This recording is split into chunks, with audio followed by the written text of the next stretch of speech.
नमस्कार दोस्तों, मेरे चैनल पर आप सभी का स्वागत है। दोस्तों, आज हम बात करेंगे एक ऐसे शख्सियत के बारे में जिनके बिना भारत की स्वतंत्रता असंभव थी, जिन्होंने न अपने जवानी के दिन देखे और न अपने बुढ़ापे के बारे में सोचा और न्यौछावर कर दी अपनी जान हमारे देश को आज़ाद कराने में। आज हम बात करेंगे नेताजी सुभाष चंद्र बोस के बारे में। 23 जनवरी 1897 सुभाष चंद्र बोस का जन्म एक बंगाली संपन्न परिवार में हुआ।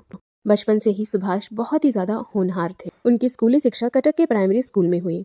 1909 में उन्होंने रेवेनेशा कॉलेजिएट स्कूल में दाखिला लिया। नेताजी की पढ़ाई में रुचि देखकर उनके पिता को एक इच्छा उत्पन्न हुई कि उनका बेटा आईएएस ऑफिसर बने। पिता की इच्छा थी, इस वजह से सुभाष ने इस बारे में सोचना शुरू कर दिया।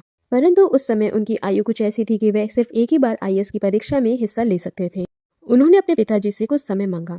रात भर वह सो नहीं पाए, असमंजस में थे, लेकिन पिताजी की इच्छा वो कैसे टालते, तो उन्होंने आईएएस बनने का फैसला ले लिया। दिन रात कड़ी मेहनत करके वे परीक्षा में उत्तीर्ण हो गए और आईएएस ऑफिसर बन गए। महर्षि दयानंद सरस्वती और महर्षि अरविंद घोष के आदर्शों पर चलने वाले सुभाष आईएएस ऑफिसर बन अंग्रेजों की गुलामी कैसे कर पाते। 22 अप्रैल 1921 में उन्होंने त्यागपत्र देने का निर्णय लिया और उन्होंने एक त्यागपत्र लिखा।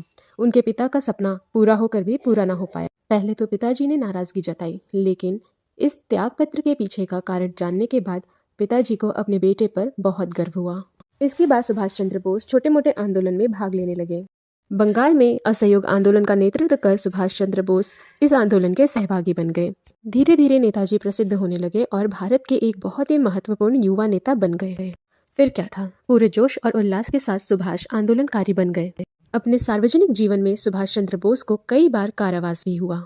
देश को आजाद कराने के लिए सुभाष चंद्र जी ने बहुत सारे बलिदान दिए। 26 जनवरी 1931 में राष्ट्रध्वज फहराकर नेताजी ने बंगाल में एक मोर्चा निकाला, जहां पर उन पर लाठीचार्ज करवा दिया गया और उन्हें बुरी तरह घायल कर जेल में डाल दिया गया।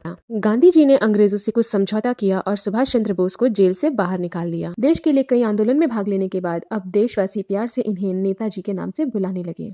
अब द्वितीय विश्व युद्ध में जापान की हार के बाद नेताजी ने रूस से सहायता मांगने का निश्चय किया।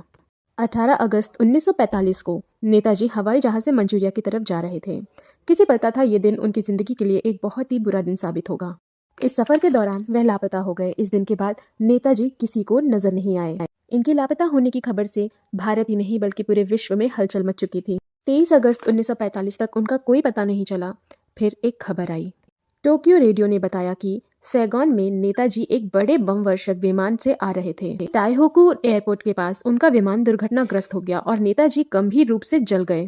आनन फानन उन्हें टाइहोकू अस्पताल ले जाया गया, जहां उन्होंने दम तोड़ दिया। उनका अंतिम संस्कार भी वहीं कर दिया गया और उनकी अस्थियां संचित करके जापान की राजधानी टोक्यो के रेकॉन्जी मंदिर में रख दी गई। लेकिन ये सिर्फ बातें थी और खबर थी। असल में 18 अगस्त के बाद नेताजी को किसी ने नहीं देखा गया और फिर अचानक से आई उनके मरने की खबर। किसी को ये बात हजम नहीं हुई। आखिर 18 अगस्त को क्या हुआ, नेताजी के साथ क्या किया गया, ये भारत के इतिहास में अब तक का सबसे बड़ा रहस्य है। नेताजी का ऐसे जाना किसी को हजम नहीं हुआ। हालांकि ऐसी कई घटनाएं सामने आई जहां पर लोगों ने नेताजी को देखने का और मिलने का दावा किया, लेकिन उसकी कोई भी पुष्टि नहीं हो पाई।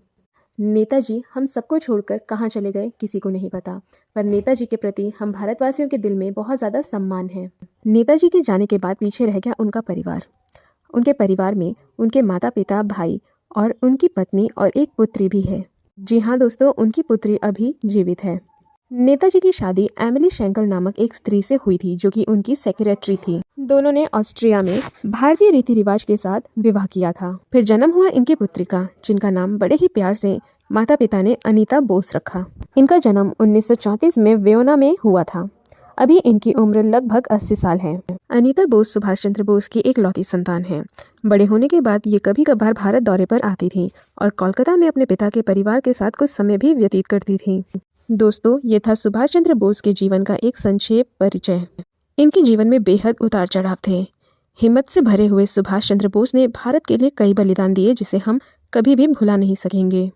जीवन भले ही कठिनाइयों से भरा हो, लेकिन सबसे बुरी है सुभाष चंद्र की मृत्यु। नेताजी की कहानी सुनकर आज भी भारतीयों के आंखों से आंसू छलक उठते हैं। ऐसे ही देश प्रेम और वीरता की मिसाल है नेताजी। हम सब भारतवासी नेताजी को सलाम करते हैं। दोस्तों, नेताजी के लिए एक लाइक तो बनता है, तो इस वीडियो को लाइक करें। ऐसे ही अन्य जानकारियों के लिए चैनल को सब्सक्राइब ज़रूर करें। आप सभी का धन्यवाद।